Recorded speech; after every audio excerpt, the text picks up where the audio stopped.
guys, and welcome to another episode of Woke by Accident Podcast, a weekly chat about socially conscious topics impacting the culture. We are so happy to have one of our most favorite co hosts and most cultured and experienced podcast brothers, Sambaza, host and creator of the Sambaza podcast, who hails from the Republic of Kenya in East Africa.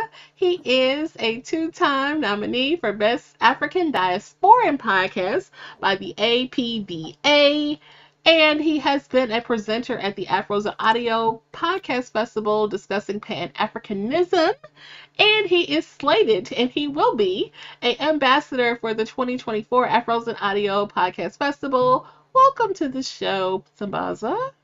Thank you, Jen. Welcome, Hey, how are and you? hope you had a good day too. Yes. All right. Glad to see you here at a different time. Hopefully, we'll have some folks chime in. I'm really excited about today. We will acknowledge Earth Month in acknowledgement of Earth Day, which is an annual event celebrated globally on April 22nd to demonstrate support for environmental protection, among other Earth conscious items. And so, we have a special guest that I'm really excited to bring in celebration of Earth Day, and we'll get into a conversation about sustainability. Sustainability is essential for maintaining the balance of ecosystems. It helps in preserving natural resources and biodiversity, ensuring that wildlife and habitats are protected and can thrive. So, really excited to get into this conversation about Earth Month, and Earth Day is approaching. Sabaza, your thoughts on Earth Day? Oh man, I'm stoked for Earth Day. I love the environment, and I think anything. I love trees. Somehow, I just love trees, and it is my. I think it's one of the best times in the year that I get to figure out what it's all about. Earth and Mhm. how we can take care of our environment and all the good stuff that makes the ecosystem alive. Everything is part of something in the world. It's not separate. So when you look at Earth, Right. you kind of find out about all these things, like light, conserving light, solar power. You find out about when they make like the way trees, you plant trees. There's nothing as beautiful as planting trees, right? And then you Sure. notice that it makes some changes in the economy. One fun thing, not a fun thing, but it's really weird, but currently in Dubai there's a lot of flooding on their metro system Mhm. because of climate change. So that's something to think about as we go into Earth Day. Definitely. I'm glad you shared that. And so let's get into our guest and bring her into this conversation. Our Yes. next guest is from the great state of Florida, and she is launching a sustainability and real estate consultancy specializing in off-grid disaster resilient building infrastructure. So whether you're looking to build a net zero home or disaster resilient commercial property, she works with clients to navigate the exciting world of self sufficient living. So, this is actually a part of her business, guiding them in design or retrofitting real estate projects that minimize environmental impact and maximize independence. So, from renewable energy integration, rainwater harvesting to sustainable building materials, she collaborates to design the future of off grid living. So, this is exactly what we're talking about with wanting to acknowledge the things that we need to be mindful for Earth Month, Earth Day, and incorporate that into our lives to preserve the planet. So, with further ado, we will add Miss Damita C. Hi, good evening. Hi, Jen. Hi, Sambaza. Hey, welcome. How are Welcome. you? I'm awesome. I'm so excited to be here and chat with you all. You're all a lot of fun. Thank you Thank for the you. opportunity. For Welcome. sure. Welcome. All right, so we'll get into it. Mr. Mita, uh, how do you incorporate sustainability in your daily routine? I know, but first of all, before even we get there, just give us a brief introduction of what, we kind of did not encapsulate everything. Just give us a little bit about yourself. Then we can start the questions. About myself? Yes. Oh, sure, sure. So, as Jen was saying, I'm launching, my sustainability and real estate consultancy, and creatively, actually, though, let me note one thing creatively. Fun fact is that I am practicing guitar. And I also write. So I write like poetry, spoken word, and songs, things of that nature. So those are a few of my creative outlets. And let's see. A fun fact about a healthy habit is been working out a bit more with Pilates and whatnot. So those Okay. are a few fun facts with just having healthier lifestyle, Mhm. healthier habits. And yeah, so I'm here wanting to just bring more awareness and answer questions about just everyday sustainability, everyday Sure. eco-friendly. And, whether you're passionate about the earth or you want to have, sustainable infrastructure, if the power goes out, just want to be a Mhm. part of that conversation and awareness so people, have basic preparations in place. So, yeah, so glad to chat with you all.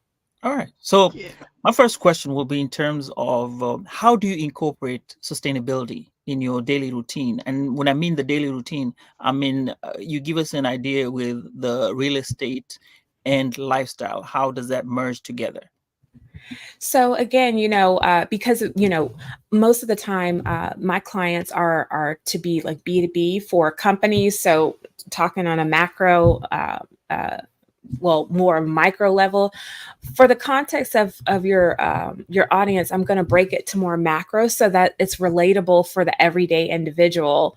So as I answer your question, Sambaza, if I would like to start with just reading actually a definition of sustainability, because what I found is there are many definitions, because if I'm talking to someone that is more in the compliance sector of their company, sustainability means one thing to them, versus if I'm talking to someone that is assessing the environmental facets of sustainability, it means something else to them. So I'm actually going to read one just an overarching definition of sustainability so we can actually kind of be on the same page here.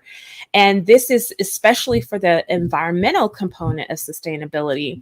It's essentially best practices that help conserve natural resources, things that help reduce pollution, things that have less impact on the environment.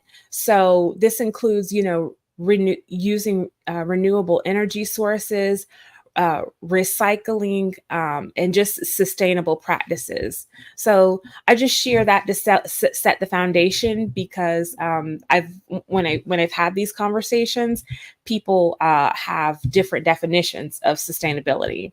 So for myself, everyday sustainable practice are simply even down to reusing something.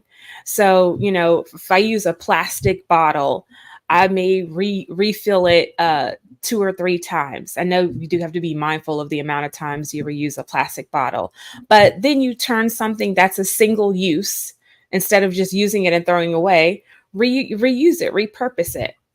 Um, and this is nothing new what I'm talking about here. Do Perhaps either one of your grandparents, when we went to our grandparents' house, they had, plastic containers from,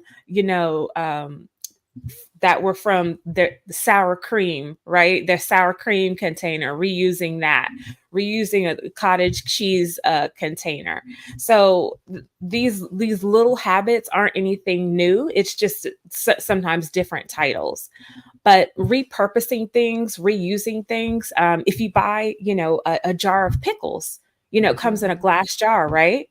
Instead of just throwing that glass jar away, that's a perfectly good container, right? Right. You could use that for we could Jen, our makeup brushes, right? Okay. Yes.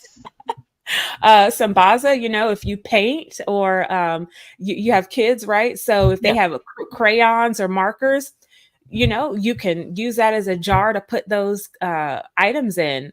Even especially with kids, that's a jar if they wanted to, have a little frog pet or something. So again, Okay. repurposing something. So instead of it being a single use item, you can reuse it and get it and extend the life for it. For sure. Those are just some very simple and practical things that you could do and that I do to just be more environmentally responsible. And it also saves us money, right? Instead of going out For and sure. buying now a whole new set of Tupperware, well, I'm able to reuse, the container from my yogurt and Hmm. reuse that to put leftovers in when I cook. And it's also great for, when somebody comes over your house, if you have want to send them home with leftovers, right? You have a For sure. container that you can give them, they can take home with them, and you're not even, worried about missing that. For So sure. those are just simple ways that and simple little habits where I reuse and repurpose things, and that Mhm. you could too. Okay, thank you. But the the one that I'm excited about is it's real estate. Now, are we building houses that are eco-friendly? Like, do they have the solar system in there? Because I do love solar systems. I don't know why in America that's not the first option that you have to have in a Mm, house. I think that should be a standard. That's like the way you have electric and electric in your house. Solar should come with it as part of the option, just in case. Well, depending on where you are, because we have Mhm. different. It's huge. The U.S. is huge, and different places have different access to the sunlight. However, in those okay. places that are have access to sunlight, to me, I would kind of want to use sustainable energy, even wind energy, for that Yeah. matter, Mhm. to be able to power these houses and maybe bring down the cost of energy. And instead of having these issues of the power grid, we could, create more power to send it back to the grid. So when you talk about real estate, I really want to find out this. You're in the state of Florida, to understand, and in Hmm. Florida, there's a lot of sunlight. So with that comes the idea of having to have more houses equipped with the solar energy. Plus, if you're close to the sea, I mean, that wind, depending on which time of the year, it could be enough to Absolutely. power some good, some good machines out there with the wind energy. How is this part of the Creative Legends? Is Legends LA company? How does it come in to that realization that, hey, this is a place that we can get into, and this is a place that there is an opportunity to make our mark in this world? Absolutely. And so I love these conversations. And I will preface that there are times when I will jot down notes so I can do research, as I will not speak outside of the scope of of what I know. But Sambaza, again, I love this. So y'all let me know what our time frame is here with this Are conversation, you because good? these are the things that I get so excited about talking about. So one of the things that you actually, well, that we're fine, and when I say we, other industry professionals, whether they be um, people that are retrofitting for solar or whatnot. Uh, on the consumer side, some people are concerned with having solar, for instance, solar on their roof. There are people that are concerned with the nuances of that, because there's not a clear definition from the warranty side of things, as well as Hmm. who pays for what in insurance. So in the event of, for instance, I was talking with a guy the other day. Now this was more on the commercial side versus residential, but for instance, he had a portfolio of multifamily properties. And so when I was talking with him about, okay, had you ever, looked into, integrating alternative energy sources, or reduce your energy bill, etc. His concern was, who pays for what. And he knew someone that had, for instance, solar shingles, but then when there was whether it was a hurricane or some type of wind that came through and it blew the shingles off, there was a discrepancy in who was going to pay to get that fixed. So there are some people that they're still uncertain about getting solar because in the event of, shingles getting blown off, or if the solar panel blows off and it damages the roof, the roofer company, with that solar on there can be some tug of war on, okay, is the roof, does this fall under the roof warranty or the solar panels? And so those are one concern that consumers as well as investors have. And so, of course, an alternative to that is you can have solar panels on the ground. Now, you do have to have enough. You do need a little more space for that, depending on how much backyard or whatnot you have for that. But there are discrepancies. Some people are just concerned with the insurance factors of things, the warranty and whatnot. But again, this is why I'm thankful to be a part of these conversations, because it's a part of educating people and bringing people to the table that answer those questions of, okay, here's how you can achieve integrating, having alternative energy sources. You mentioned wind too, Sambaza, having these alternative energy sources, answering people's questions with, okay, in the event of a damage, this is how you can build your infrastructure with it, with the liability factor of it, insurance wise. So I'll give you a perfect case study of people that have set up infrastructure. So there's a property down in another area of Florida. I forget how many acres is on it. It was several dozen acres. This is almost like an estate property. And this house, they have a whole house where they built the generator. So they built a whole generator system in there. So they have solar, they had solar on they have solar on they had horse stables. So they had solar panels on the horse stables. They had solar in other regions of the property, on the roof, as well as panels that were built out. And they had a whole separate building that where they had the generator, so they were able to store that solar energy. So that is a perfect example of a completely off-grid property, because they were net positive, meaning they generate a surplus of energy. And so they can store that in their generators. And so, but they're able to achieve that with many acres. They're built in a municipality where they can get those things, the permits for that type of infrastructure. But you do see that as a trend more, especially with higher net worth individuals. They are being intentional on acquiring properties in areas where they can build, and have much solar, wind, water, those alternative energy sources, because they build in areas where they can get those things permitted. Nice. And then, so somebody mentioned about solar panels and the benefits that a homeowner can have. And I want to say when they first became really popular, a lot of times you got a credit on your filing for your income taxes if you had purchased them and things like that. And then I've been looking up on different ways on how people can incorporate these practices of off-grid living. And but you said like this, sometimes there's some challenges with that. I'd like to hear more about some of the things that I guess would be considered a challenge. Having a backup power supply is one of the things I saw on the list. Solar panels, again, people growing their own food is another way, just to be more on the side of off-grid living.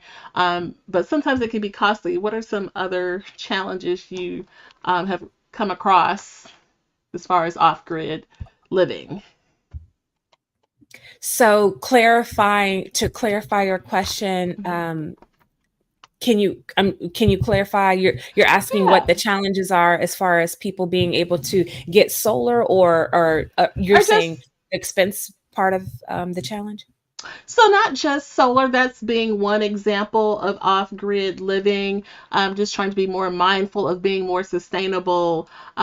We talked about some ways that people can, incorporate those practices into their life, starting with plastics and saving more rather than creating all this extra waste, even down to, jars and, containers and things like that. And then on a larger scale, from homeowners' perspective, they may want to invest in getting solar panels for the house. Um, I've been looking up different ways that people can be more sustainable, backup power supplies. What are some of the, I guess, that you've seen with clients and things like that they've run into, maybe a problem or a snag in wanting to be more sustainable, I guess. Yes. So one of the challenges can be, depending on where you're living, Hmm. the permitting for solar panels, etc. Because believe it or not, there are some HOAs, because they want to have continuity in the way in the integrity of how the houses look. Meaning, when you drive in their neighborhood, they want to have a theme. Mm-hmm. They don't want a neighborhood where you're driving and there's chickens coming out of one yard, um a not party bus, what do you call the bus, the travel bus, what do you call it's Oh escaping me, yeah. when you travel, Yeah, the tour the bus, large, what'd you say? caravan. Is it caravan bus or the tour bus? Okay, yeah, basically the size of a tour bus. And when people, some people have those that when they're traveling long distance, parked in the front. Oh, like Next an house. RV. Yes, Okay. thank you. Yeah. Sorry. That. Okay. Um, some HOAs, have these uh, protocols in place because they want continuity in the Mhm. neighborhoods. And I'm just giving you examples of how, some HOAs, they have rules where they have rules on the solar. I've seen where it's like, okay, you can only have solar panels on this side of the roof and not the other. Some don't want solar panels at all. Mhm. Again, that's their way of helping to just across the board main continuity in the neighborhood. So it's not, okay, an RV parked over here, a yacht on the side of the street here. You have, chickens and goats running out over here. Some neighborhoods don't want to maintain um, aesthetics that don't include that. So one way to be mindful of that is, if you're going to acquire properties, to just, look into, read the HOA policies, or, some people intentionally shop. There definitely was a trend with COVID with people that were intentionally actually purchasing outside of an HOA because they wanted to have they wanted to have that flexibility. If they wanted to go get some chickens, they wanted to be able to have the freedom to do that. If they wanted to put solar, they literally were in a neighborhood that didn't have any HOA, that didn't have any clauses that impeded or hindered them from being able to get solar. So that is one snag that people have found, have come across, is it could be where they live, their HOA doesn't permit the solar. Another thing people have had to look at is, the permitting for solar. There are some regions where they're just now getting up to it being giving the permits for the solar. Mhm. And there are some areas where it's a lot more seamless and easy to get permits than others. So you could be in an area where maybe it's not your HOA that is impeding you from getting solar. It could be your municipality with being able to get permitting to get solar if for instance solar on your roof. So a simple workaround around that is there are battery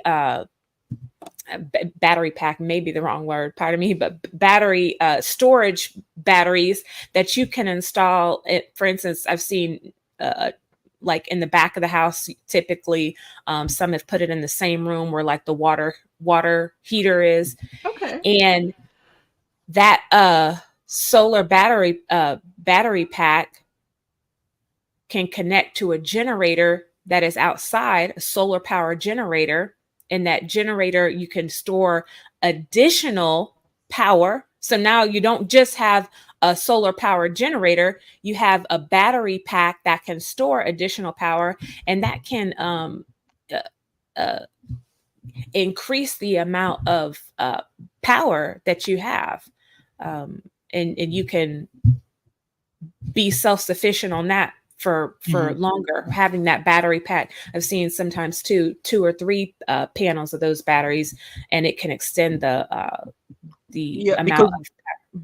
because I noticed that most houses here, the standard for the solar power, and I don't want to stay so much on the solar power because I want people to understand this. Most of the American houses that they have will have the solar panel, whereby during the day it's using the solar panels and generates electricity with the inverter that's sitting over there. Then in the nighttime it switches off and then starts using whatever is on the grid. So if it has excess, it'll send whatever there is excess on during the day, and then it'll be, use whatever is there, and then come up and turn off, and then use whatever is coming off from the grid.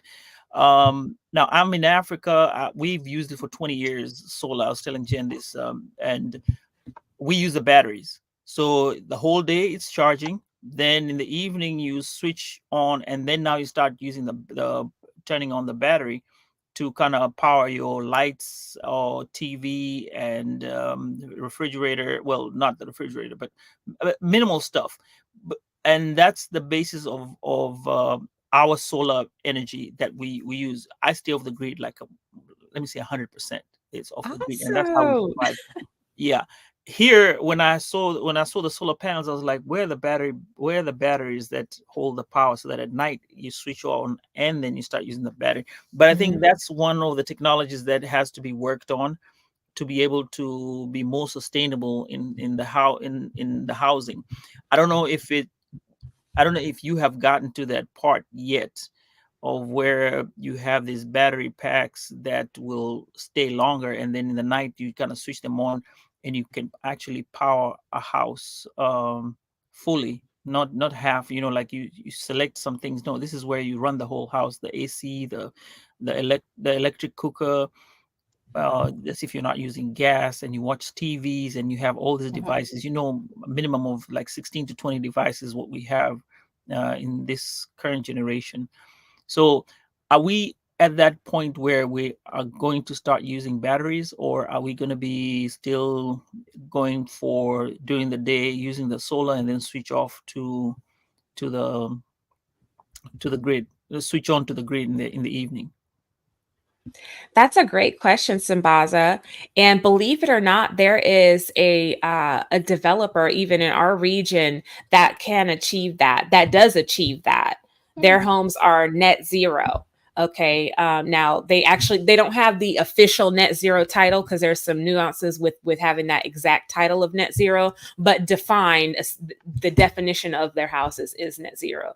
And so were able to achieve that because of how the infrastructure in all of their building though.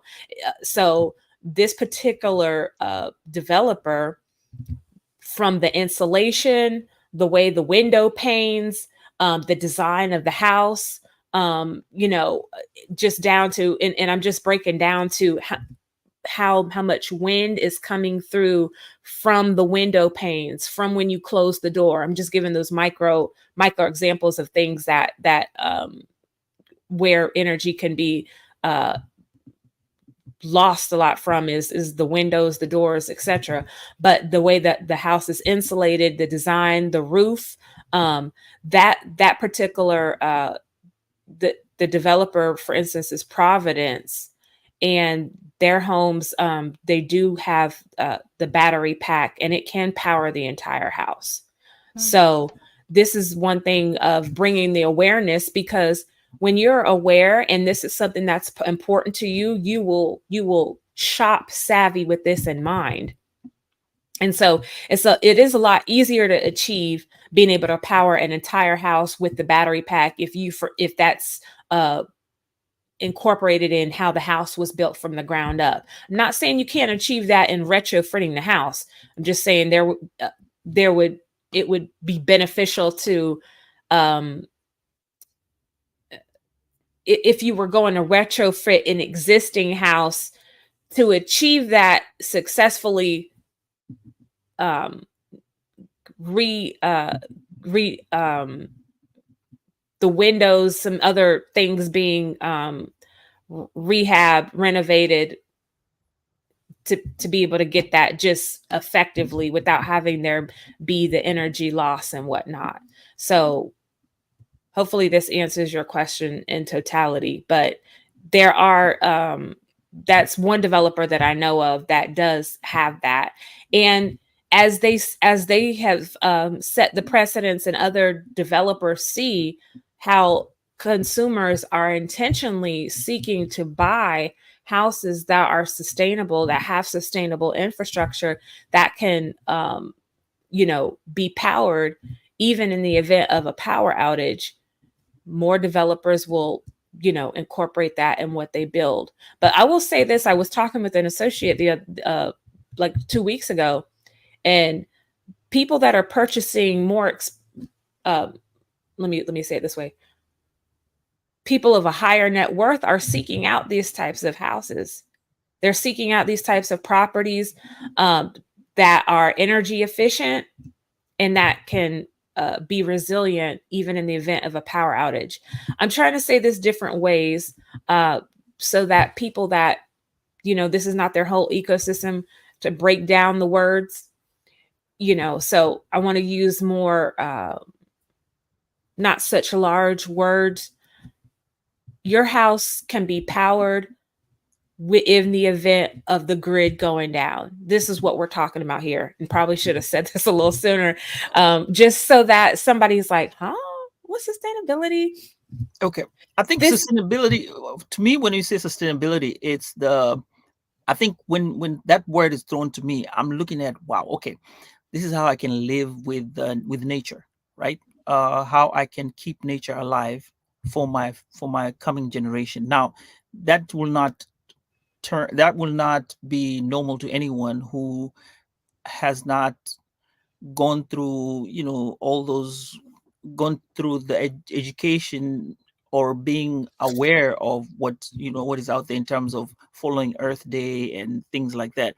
So you have to be ready to accept that in order to be able to learn about the sustainability. Now, I don't want to say that people are not aware, but us humans, the first thing we do is, you want to first feed, it's more like, I feed myself first, right? Food, shelter, and clothing, once those are taken care of, then I can figure out other things.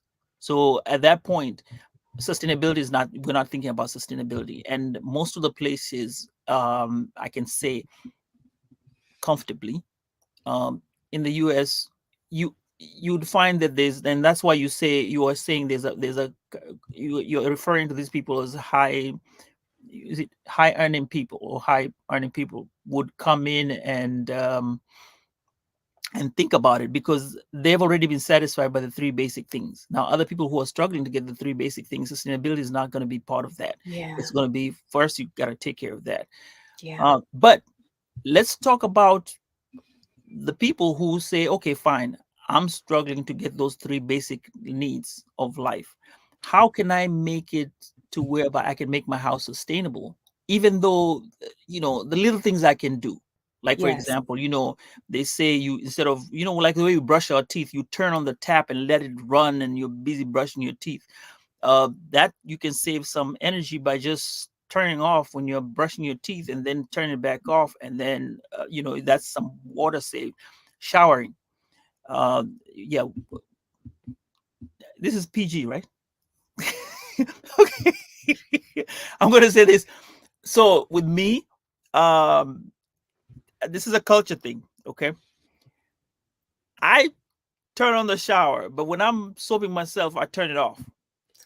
And then I turn it back on. I know it hits you back with the cold water, and then it then gets back to the hot water. But my wife doesn't like that because she's used to it running all the time. So she let it run through all, the shower is running all the time until I'm like, aren't you wasting water? Wouldn't you just stop just for that minute? And when you count, it's maybe like 2-3 minutes. But if you count those 2-3 minutes and add them up for like the whole year, and add that into 10 years, that's a lot of water that you saved that does not go to waste. You're muted, Jen. Oh, thank you. And so people may want to be mindful about the length of time they spend in the shower to be mindful of conserving water. Those are micro habits, Sambaza. You're absolutely right. So regardless of how much we're making, those are very tangible things that anyone that is taking a shower can incorporate. And don't feel like you're alone with that, Sambaza. I had an associate. Maybe it is a cultural thing where they maybe taught from a younger age, but someone of a different ethnicity, and she said that when she was younger, that's her dad actually would make her do that, would make them, the children, that's how they were taught when they were young, and they were a different culture, but that's how they were taught when they were younger. When you're in the shower, you don't have to run the water the entire time. Right. But you're exactly right, Sambaza, and you've quantified it for one person, 2 minutes, but let's say you're a household of 4 or 5 people, within a week, that's, the quantification of the amount of water that you save from that, is definitely, something. Now that is something to be mindful of, because sometimes you're just used to that water running, Right. but sometimes when you start to do it, you just see, oh, I don't have to run the water the entire time that I'm in the shower. So those are very simple things, regardless of how much money you're making or not making.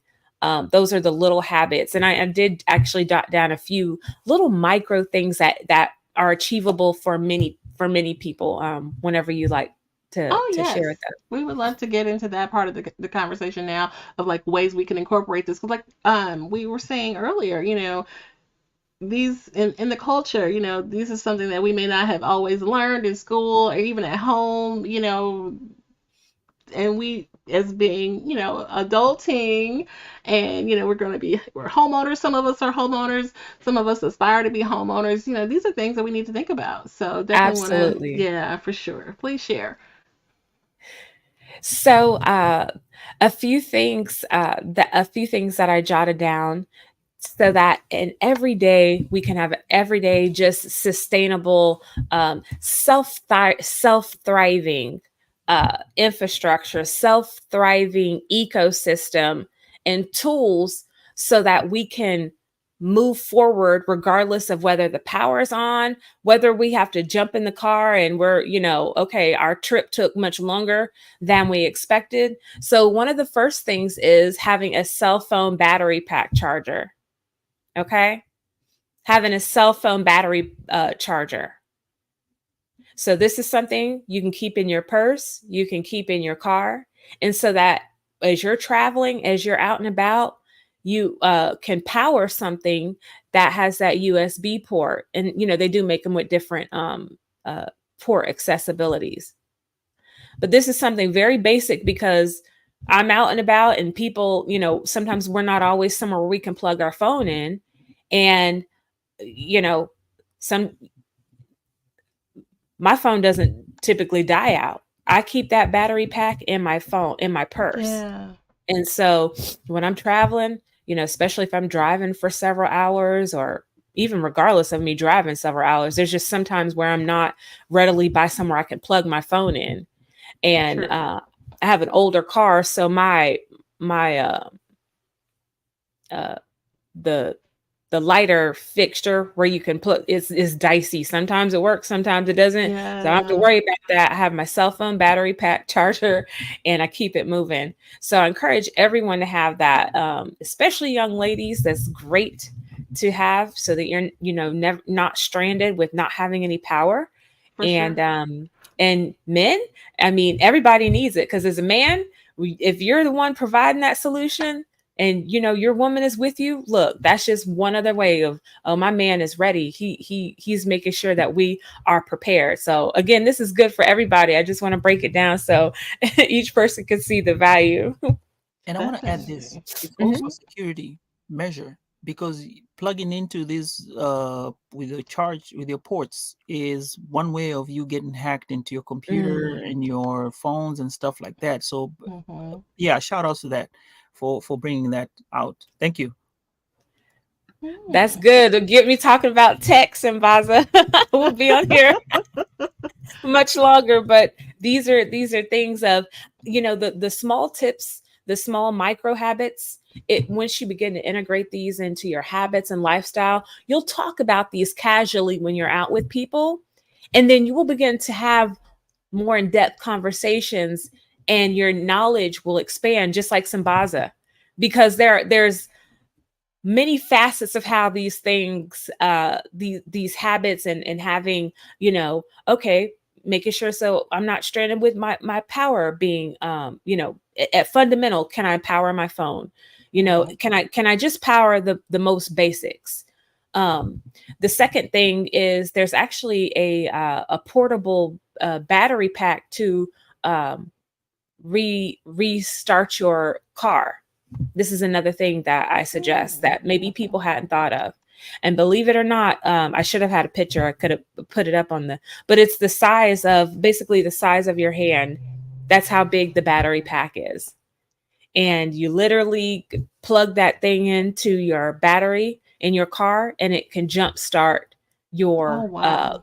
your car. And I have that in my car. I've used it numerous times, and it seems like when you look at it, it's like, what, this can power my car, because it's literally almost the same size as my battery pack for my phone.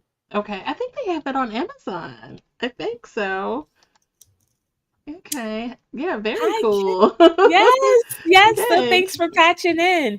And it is cool because when you look at it, again, it's so small, you know you're like, wow.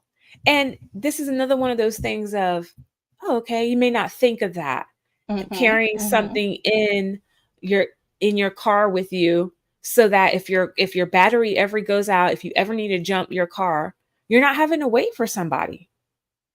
True. And this is Definitely. small and achievable. It's not big and bulky that would even take a lot of room. The last thing is, this is not an expensive thing at all, but keep it handy. Your trusted water handy. All right. Definitely. This is good on so many levels. We're When we keep our water with us, we're in the habit of, we're automating our water intake, right? We're making Hmm. it easy. I keep that thing in my purse. Keep it in your purse. Keep it at arm's length as much as possible. And then you make it easy to, okay, let me drink water throughout the day. For sure. And then that type of container is not a plastic one, or Right. it's BPA free and things like that, right? Exactly. Okay. Exactly.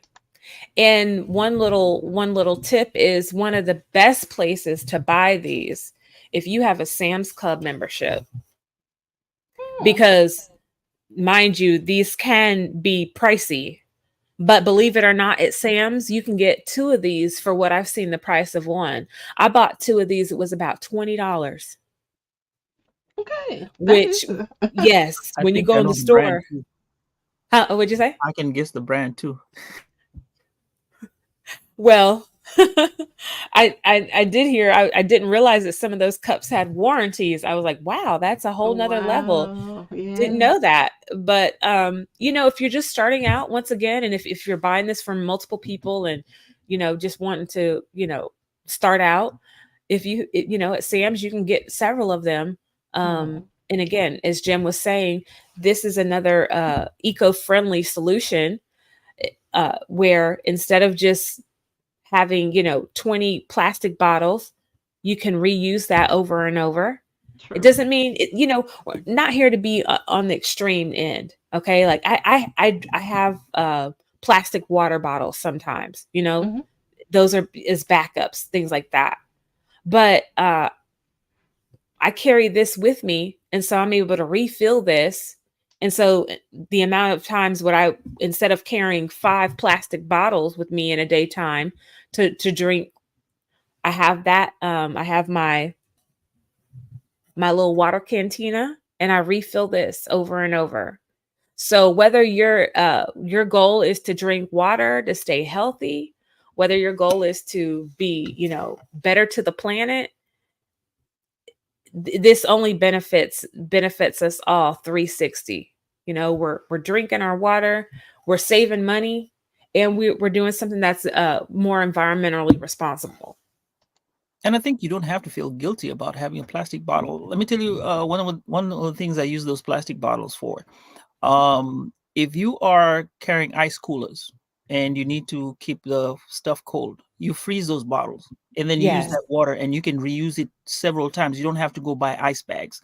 That's one way of using those plastic bottles. Hmm. And yeah, you go back and forth. You don't have to fill them. You just use them, close them back and forth. And you have one of the things is that it does not spill out water, so your cooler comes back home cleaner and not with a lot of water in, doesn't become heavier. It's just a bottle, and in case you need to Right. drink the water, hey, you go ahead and you'll drink the water. I have another question. In my house, right, what can I change, like the carpeting? I know the window part, like do I change my clothing? Are there any brands that you would want to suggest to the people? And okay, one funny thing is, and um, you're gonna laugh at this, but this is usually for the people who are kind of like woke,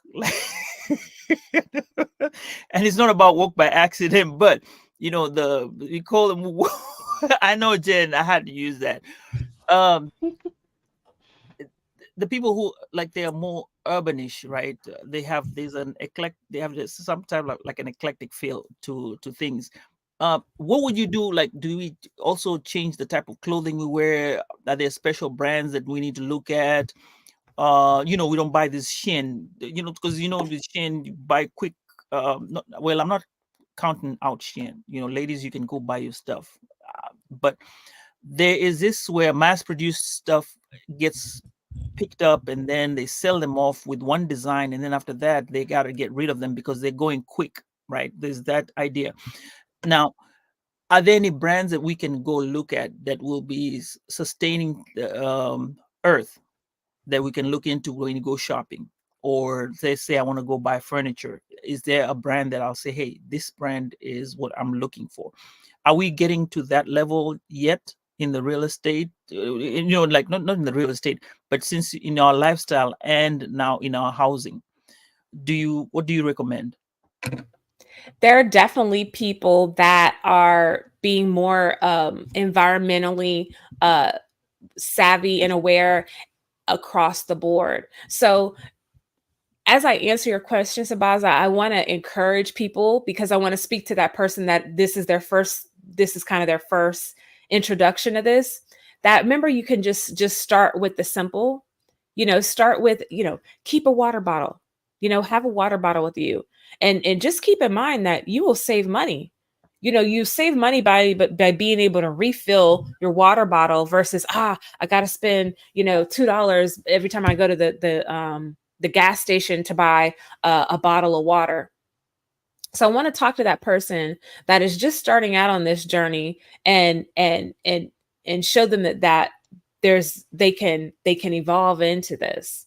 So Right. certainly the people that are really valuing being eco-friendly. There's definitely a whole, tribes and communities of this where, yes, some people really they shop from environmental friendly brands.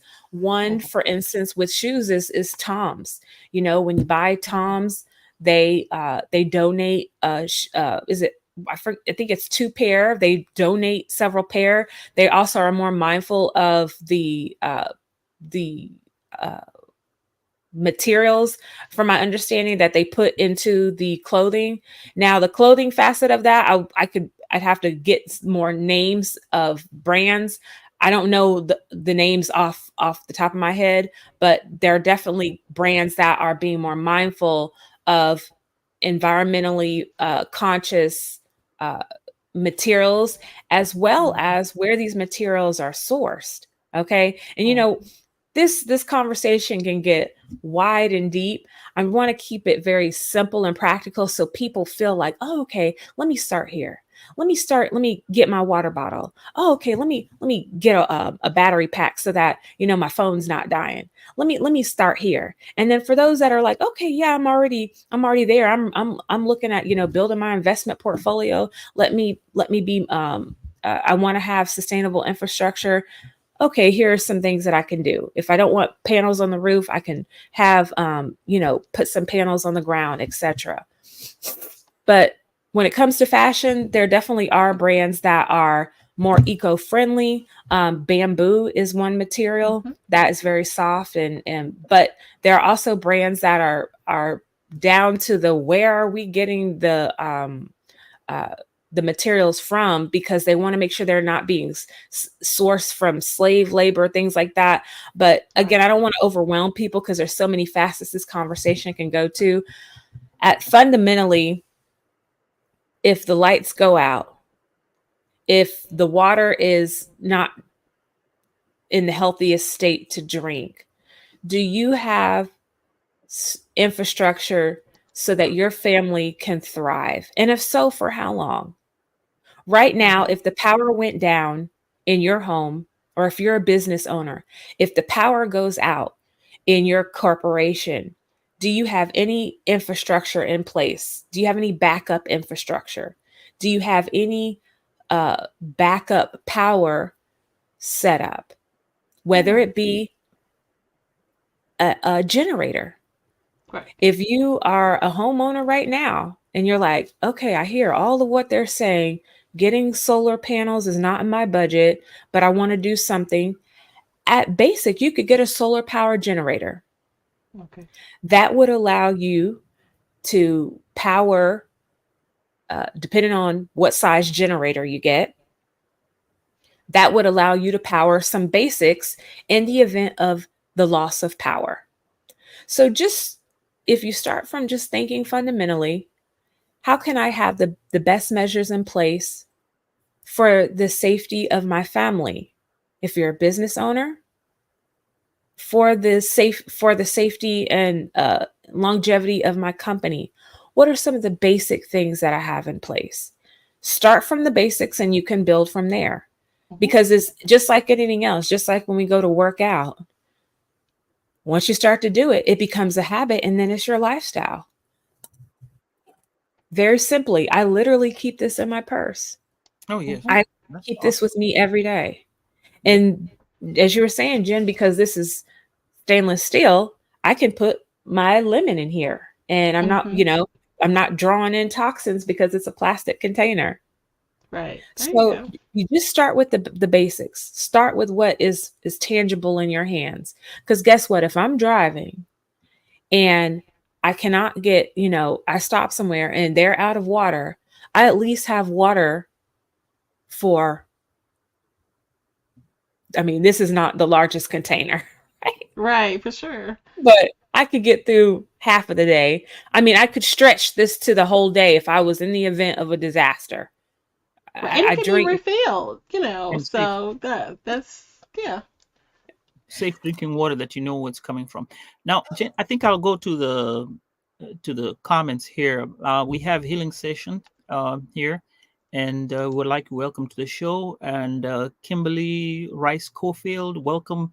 and Al Pete. Now, Kimberly has been enjoying this. She has been giving us a little bit here and there, saying so many great ideas, and thank you for sharing. We appreciate that. And Al Pete, welcome to the show, and I'm glad you're here. Thank you for giving us a comment and an emoji. And Kimberly, you say, yes, this is true of the information that we have been provided for. So if you have any questions, you can always put them in the comments and we'll ask Damita, and she'll be able to answer your questions. Now, I want to go ahead. Go ahead. I had a question, but go ahead. What do you want to say? Oh, sure. I'll wait. It's fine. Okay. I wanted to talk about this interesting thing that you told us in the beginning about your. We're gonna move away from the poetry from the earth. We're gonna talk about poetry and your guitar playing. How is that? Can you clarify how is that? I How's that love. going in terms of how I wanna say, when do you do it, or Oh, sure. what kind of music do you play, and what kind of poetry do you write? Okay. Yes. Okay. Since we're completely pivoting, if you don't mind me finishing my final thought with the Oh, sure. eco-friendly That's sustainability. why I said, Oh, yeah. sure.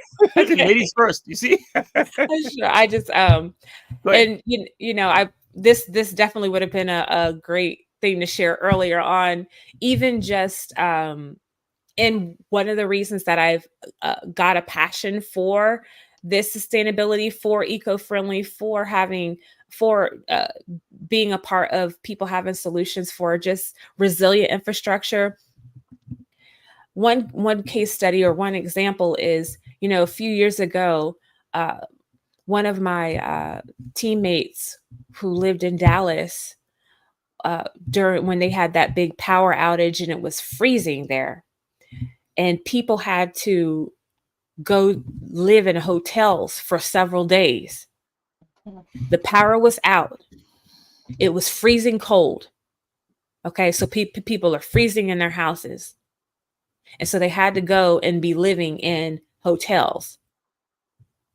This is just one example where we see, even, well, US, but yes, Sambaza, wherever you're at, the power is out, and especially in inclement weather, that's a dire situation. Now, it's one thing to be burning up. I mean, nobody wants to burn up and be melting, but when it's freezing, and now you're talking about the temp, you know, that's a matter of your health and welfare. Yeah, I'm in Dallas actually, and Okay. yeah, the only reason why we survived was because we live right next to a police station, and that's how we're able to maintain power. Otherwise, yeah, everyone around us didn't have power. Mm. So you knew firsthand. Right. Yeah. So at basics, backup generator. Okay. If you don't have the solar, if you don't have the power walls, it's okay. Don't feel, you know, people start where they can. But at minimum, if you have a backup generator, then you could at that particular time you could plug in a heater. You could keep your phone charged if you need to communicate. Okay, we're going to move from point A to point B. Right. Someone let you know, okay, yeah, you can come stay over here. But if our phones are dead and we have no way to communicate, we have no way to charge the phones. Now we're freezing. But at minimum, you have a backup generator. At minimum, do you have any supply of water? Do you have enough water? And once again, at Sam's, they sell the 5-gallon container water um, water containers. You can begin to store water in those. Right. But so you have infrastructure of, can our family thrive for a good? Could you thrive for 3 days? Could you thrive for a week with no power? If so, how? Candles. Do we have a lighter for the candles? Okay, so these are just basic things of being able to just share this information so that in the event of the power going out, whether it be at a residential or a commercial space, people can thrive. So this is one of the things of that really has been why I've incorporated this even within my real estate, is just seeing Dallas was only one example. We could share example after example of the power went out, whether it be, someone in an area where there were snow, in my region, hurricane. And if you're in a Right. tornado area, there's many different reasons. And, for me, this is a passion of people being equipped to continue to thrive, for companies to be able to keep their doors open and have the competitive advantage, as consumers are intentionally purchasing from environmentally responsible corporations. So this is my contribution to people being able to be self-sustaining. And again, one example, I was driving the other week down in Orlando, and I had to have my car jumped.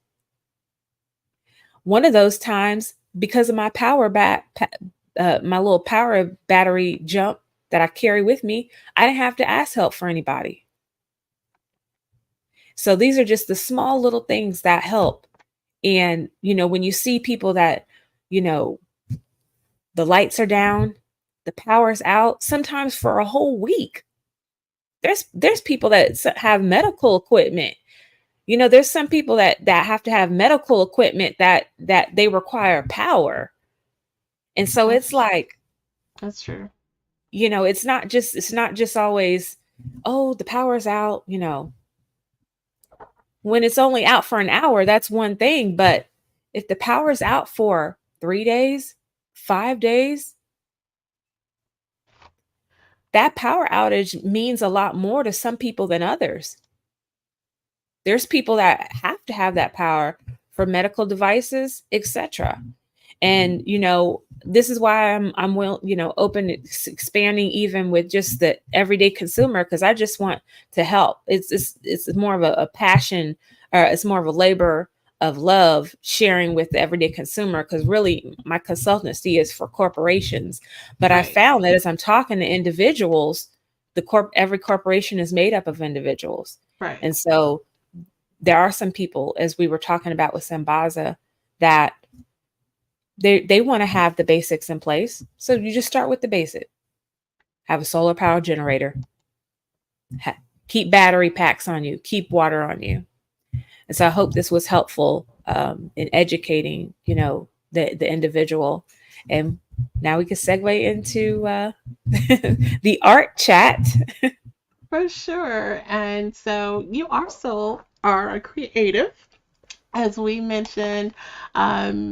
You tell us about some of your creative projects. Yeah, there's more than one, so you can share what you're willing to share.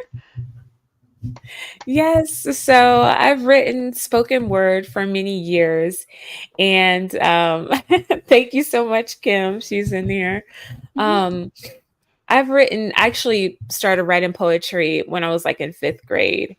And, I actually really want to share a lot of gratitude for this moment, Jen, for you allow me to come here. And this hopefully will encourage someone. I've written poetry throughout the years since 5th grade, but I've gone through a season where I was not writing much, not sharing, sharing as in spoken word. I've gone through a long season where it's like a muzzle was on my mouth.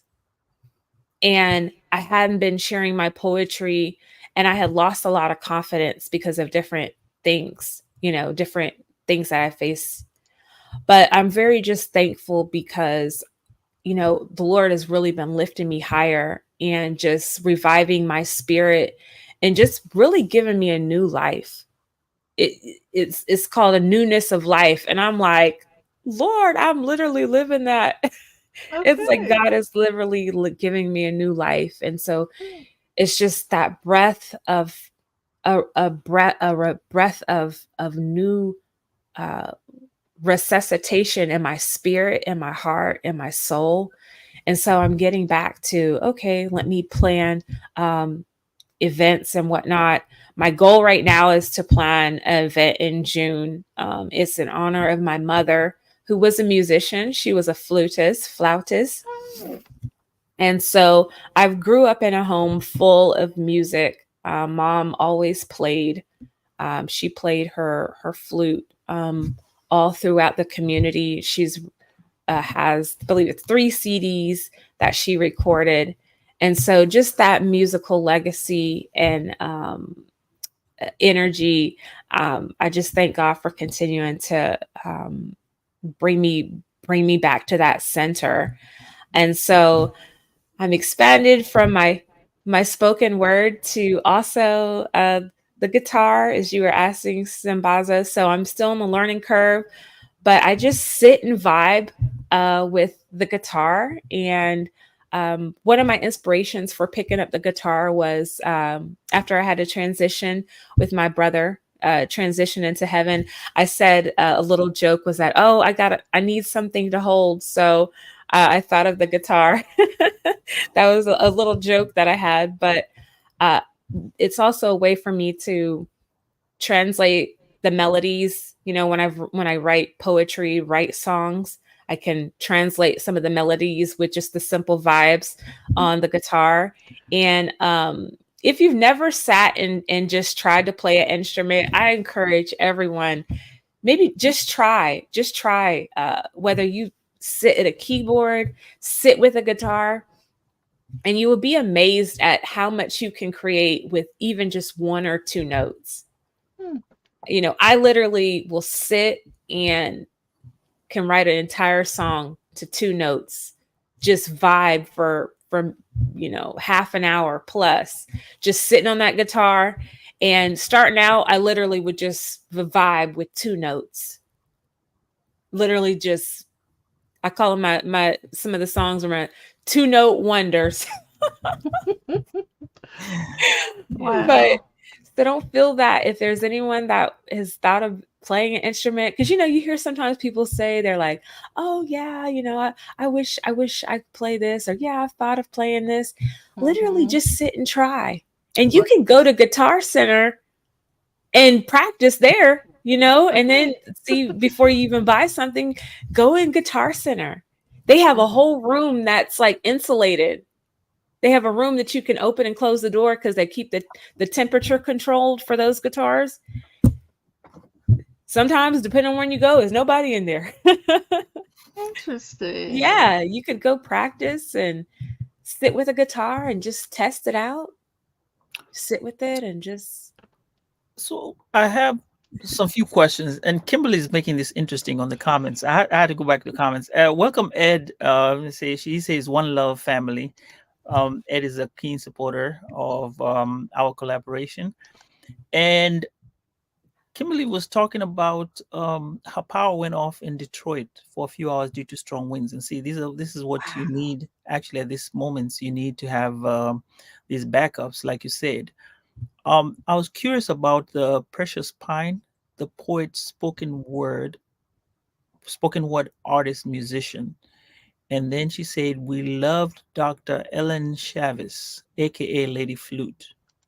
Okay. Yeah. This is something we don't know. You mind telling us? You mind telling us here who the people she's mentioning? Yes, Dr. Ellen was my mother.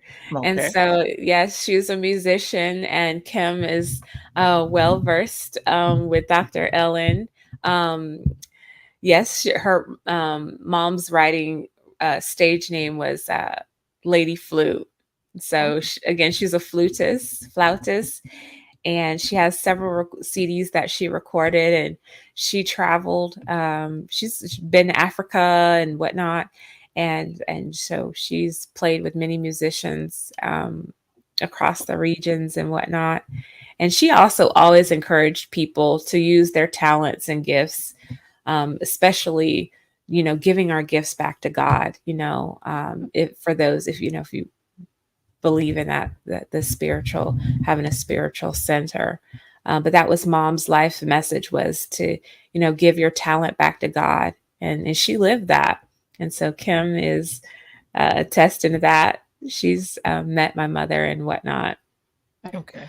Okay. And Damita, And you have our condolences for the losses that you experienced. You mentioned your brother um, also passed away, so our condolences to you. oh, thank you. You know, I'm glad actually, Sambaza, that you mentioned this. Uh, that well, it's cool that you're bringing up the art facet, and this actually will tie right in even with Kim's comment on the loss of power again in Detroit, because even when we think of just the past few years, what we navigated when we now, you know, well, depending on where you live, Florida wasn't as affected, but many other Right. regions, um, people weren't able to go out as much. And so here they were at home, right? Mm, right. So here we've been talking about eco-friendly, we've been talking about sustainability, but on a broader sense, sustainability, now this is branching out to, you know, just the house, just the how your house is ran. In the event that you can't go out, that we have to be at our house more, what are some things that we can do at home other than sit on Instagram or watch movies? What True. are some creative outlets so that, let's say, we got to be at home for 3 months? Everybody, the kids, no school, you work from home, etc. What are some things that we can do, whether it be individually or as a family, that aren't social media related? What are our creative outlets? So you all are podcasting here. Jen has, you know, some different uh, facets with her thrifting and fashion. She can have a fashion show at home. She could live stream her fashion show. Sambaza, um, I don't know if you do you play any instruments or Nah, any that that creative? that ship sailed, but I'm more art painting. My kids my daughter plays the flute, my son plays the Oh my flute. goodness! Yeah, Now that. Okay. yeah, You but said your son plays what? the sax. He played the Oh, alto, and then I think now he plays the smaller one. oh That's my another story. That's another gosh! story for another day. Yes. Yeah.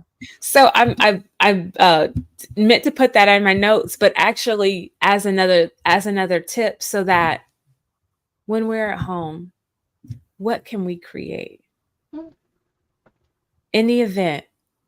And you know, I say in the event we have to be home, but even, you know, when it's not a, you know, we have to be at our house. What are some other outlets other than sitting on social media? And so, for instance, if I go over Kim's house right now, we could vibe. Kim is also an artist. She's a musician.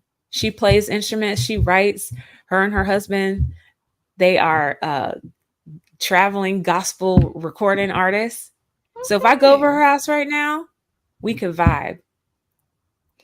Pull out the guitar. She can pull out the keyboard, piano.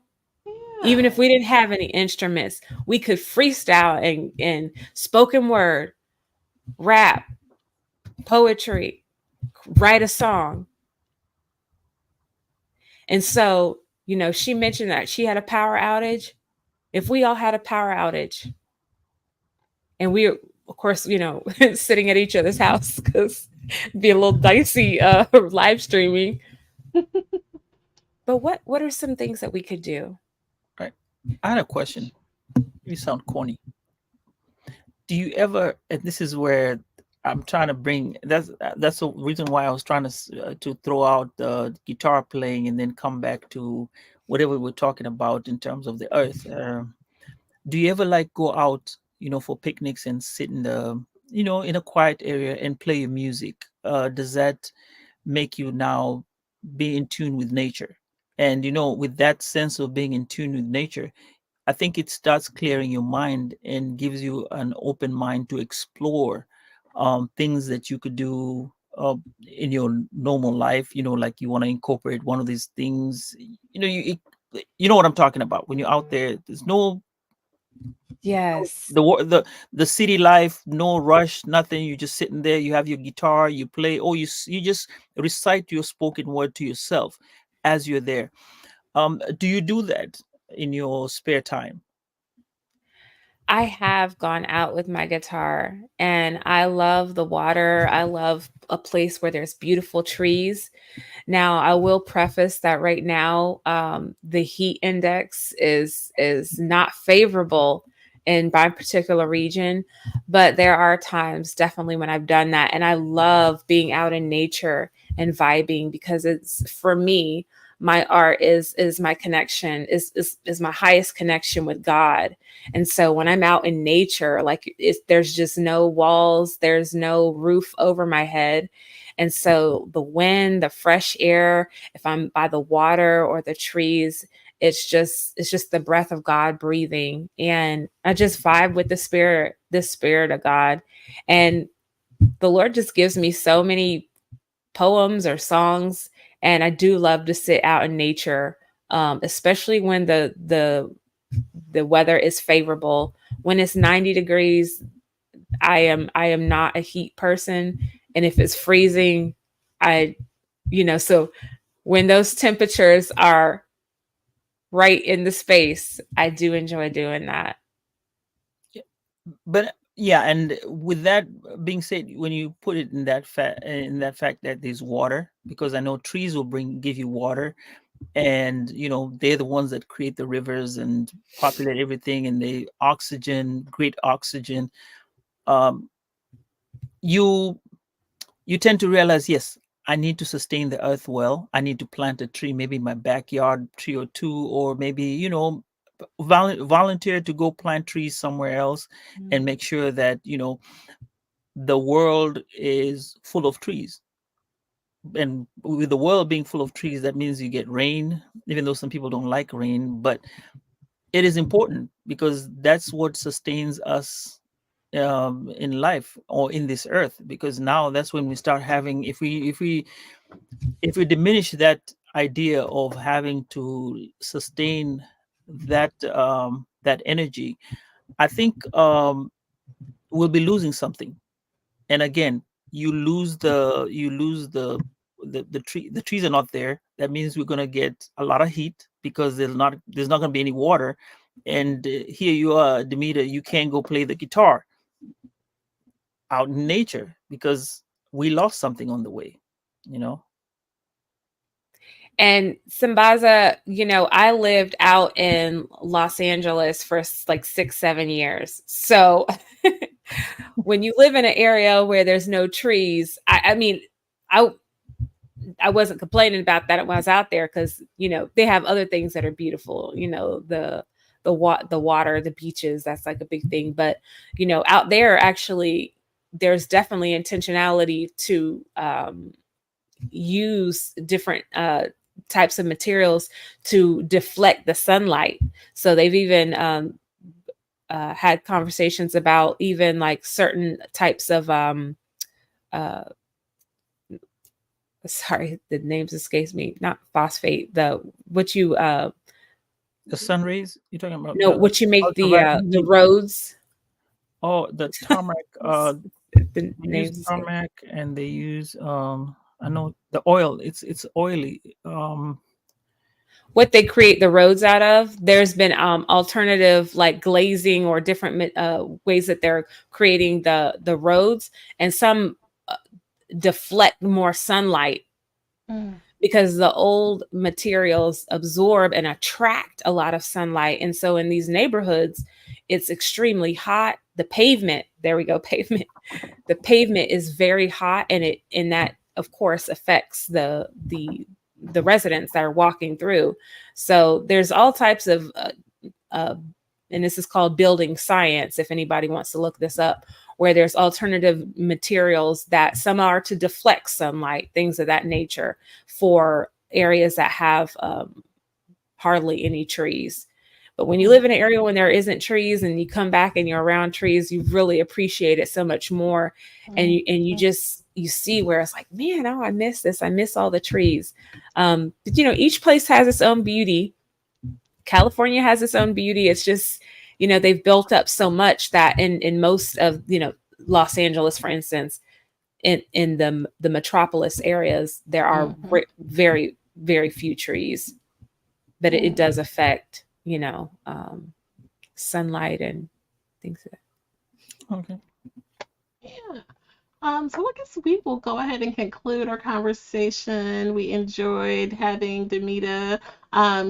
We will include her website in the show notes. Anything else you want to add, Damita, before we conclude? I just want to encourage everyone to uh, start small, even with eco-friendly habits, and Mhm. whatever reason is meaningful to you, but it fundamentally so that you can thrive for yourself. And if you have a family, you all can be taken care of. You have the basics. You have your water, you have an energy source, and of course, we didn't get into food or things like that, but just so you have some basic preparations in place. Do you have 3 to 7 days at minimum? Just start somewhere. 3 to 7 days of Mhm. all of the above to be able to sustain for 3 to 7 days. Just start from there, and then you can evolve. Definitely love that. I mean, so many facets of this. Yeah. 'Cause we didn't even get into like the Yes. clothing, thrifting piece. If you're Yes, right. looking for an outfit, instead of going to the mall, maybe go to a thrift store or Yes. online thrift store or independent thrifter. Jen's to thrift, Jen's store. What's your I mean, website, Jen? curvyclosetwithjen.com. I'm just saying it ain't gotta be me, but Yes, it can be you. Let's put that in the notes. Put it we in the can chat. put that in the notes that there are some independent thrifters that you could, reach out to. And then this is part of being sustainable, which is what we were talking about today. In acknowledgement of Earth Month, Earth Day is approaching us, and we want to be thinking about how we could be more sustainable. Sambaza, any final words on the topic, sir? I think we just realized that this is a very big topic that we encountered today. And I really appreciate, Demita, you actually broke it down and said, hey, let's start from the basics up, going up forward. Because I think when we started off, I was thinking more about the solar energy. I got so excited about solar energy because we could go back and forth about solar energy and all that, having gone through all that.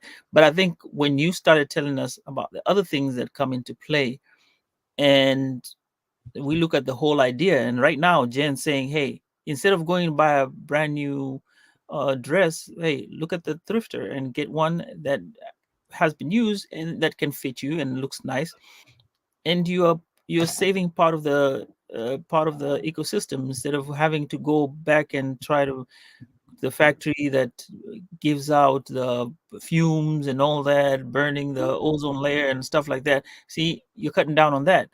And plus the fact that you're also creating another micro industry somewhere else. See, so Yes. it's a big thing. But Yeah. I really appreciate you having to say let's start small, because that's where Hmm. we kind of have to start from, like, uh, when you say food, shelter, clothing, that's the basic. And Hmm. then now when we start doing with all those three, start figuring out how we can be able to make that more sustainable.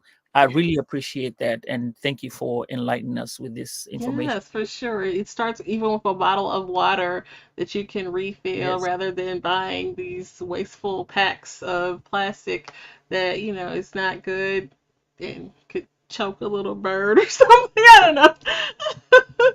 But no, love that. And we will have to talk about this again because just like you said, this is all related, from the real estate, homeowner piece, solar panels, bottles of water, containers, thrifting, it's something that we really need to be talking about in our community. So I appreciate Mr. Mita again. Thank you, thank you.